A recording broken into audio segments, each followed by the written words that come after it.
सबको जय यीशु। हम सब इन दिनों में बेथलेहम की ओर की यात्रा में शामिल होते हैं और इस यात्रा में आज हम विशेष रूप से ज्योतिषियों के बारे में मन चिंतन करने जा रहा है।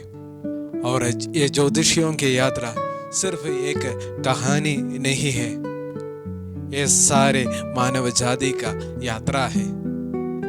आखिर ये हम सब का एक आध्यात्मिक यात्रा है, हमारा स्वयं का यात्रा है। हम सब हर दिन बेथलेहम की खोज में लगे रहते हैं।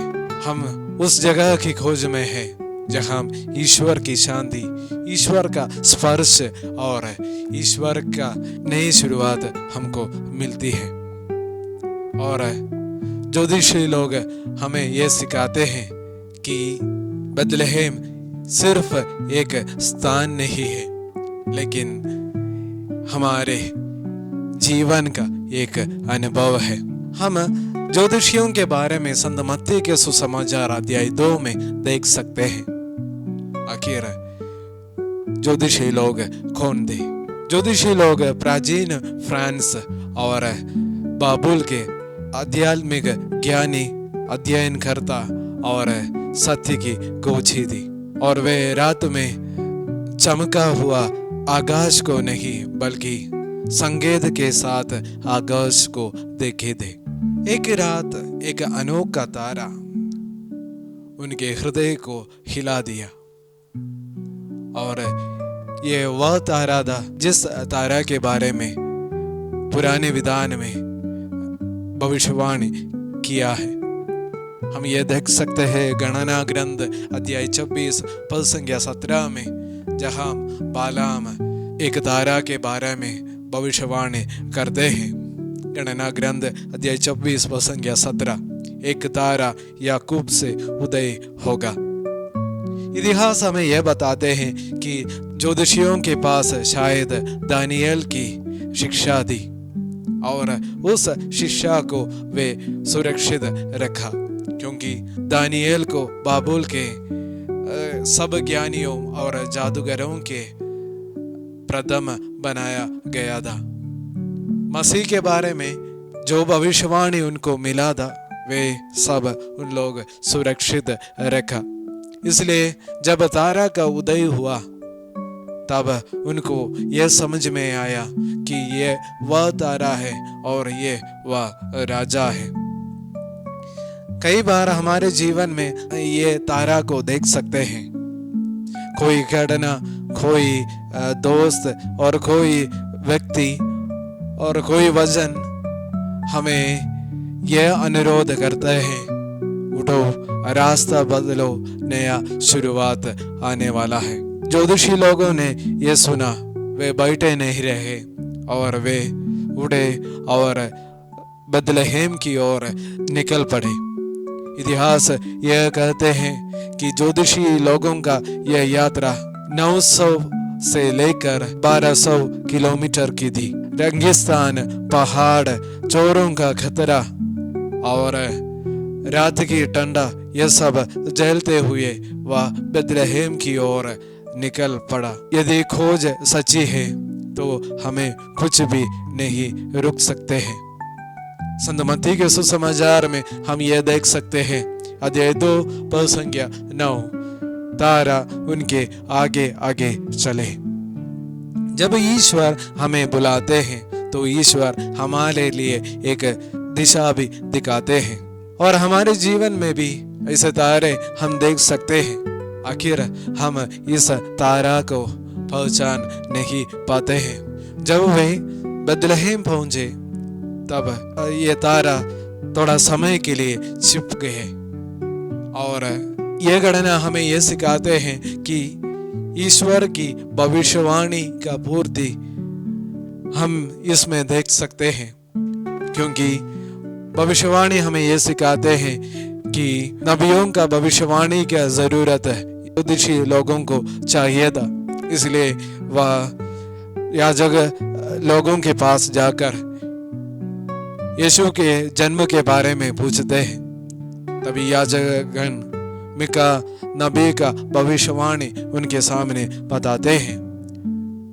मिका ग्रंथ अध्याय 5 पद संख्या 2, जहां हम यह देख सकते हैं मसीह बेथलेहम में जन्मेगा।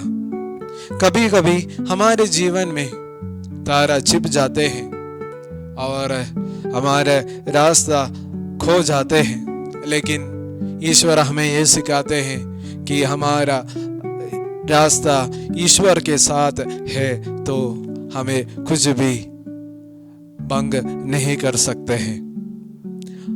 और हम ये देख सकते हैं कि कलीसिया हमें यह बताते हैं कि ज्योतिषियों का आगमन हमारे लिए एक नया शुरुआत करता है कि ईश्वर सिर्फ इस्राएली लोगों के लिए नहीं बल्कि पूरी मानव जाति के लिए है। जैसे हम ये देख सकते हैं चरवाहा लोग इस्राएली लोगों का प्रतिरूप है, लेकिन ये ज्ञानी हम सब का प्रतीक है। और आगे संत मत्ती ये बताते हैं वे बालक को देखकर अत्यंत आनंदित हुए, क्योंकि वे एक सिर्फ बच्चों को नहीं बल्कि इस्राएल ईश्वर की प्रतिज्ञा की पूर्ति को वहां देखी है। जब वे घर में प्रवेश करते हैं तभी वे मां मरियम के साथ बालक यीशु को देखते हैं।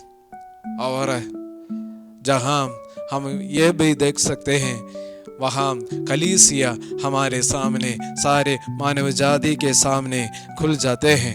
ज्योतिषियों के 3 उपहारों के बारे में हम देख सकते हैं। सोना वह ईश्वर का प्रतीक है और चांदी वह राजा का प्रतीक है, और गंधरस यीशु हमारे लिए, मानव जाति के लिए दुख भोगेगा और मर जाएगा। जैसे यीशु के पास हम जाते समय हमारे पास क्या होता है? हमारे पास सोना नहीं है, बल्कि ईश्वर हमसे बदला हुआ, टूटा हुआ हृदय ईश्वर को देना है। हमारे पास शायद चांदी नहीं है, लेकिन ईश्वर को हमारा सच्ची प्रार्थना देना चाहिए। हमारे पास गंध रस नहीं होगा, लेकिन हम ईश्वर को हमारा बदला हुआ जीवन देना है। ज्योतिषियों का यात्रा हमें यह सिखाते हैं कि यीशु के पास पहुंचने में सबसे बड़ी रुकावट दूरी नहीं है, बल्कि हमारे इच्छा की कमी है। एक इच्छा, बदला हुआ हृदय और झुकी हुई आत्मा हमारे सामने बेथलेहम खुल जाता है। प्यारे मित्रों, वही बेथलेहम आज हम सबको बुला रहा है। ईश्वर आपके लिए इंतजार कर रहा है। आइए हम भी प्रार्थना करें। हे प्रभु, मुझे ज्योतिषियों के जैसे खोजा हुआ दिल दे दीजिए। मेरे जीवन में तारा का उदय हो जाइए। मेरी अंधेरी राहों में प्रभु आज आप मेरे जीवन में प्रकाश के रूप में, एक तारा के रूप में चमकते हुए बेथलेहम की ओर मुझे ले चल। मुझे उस स्थान की ओर ले चल जहां मैं मेरे ईश्वर को देख सके। सबको जय यीशु।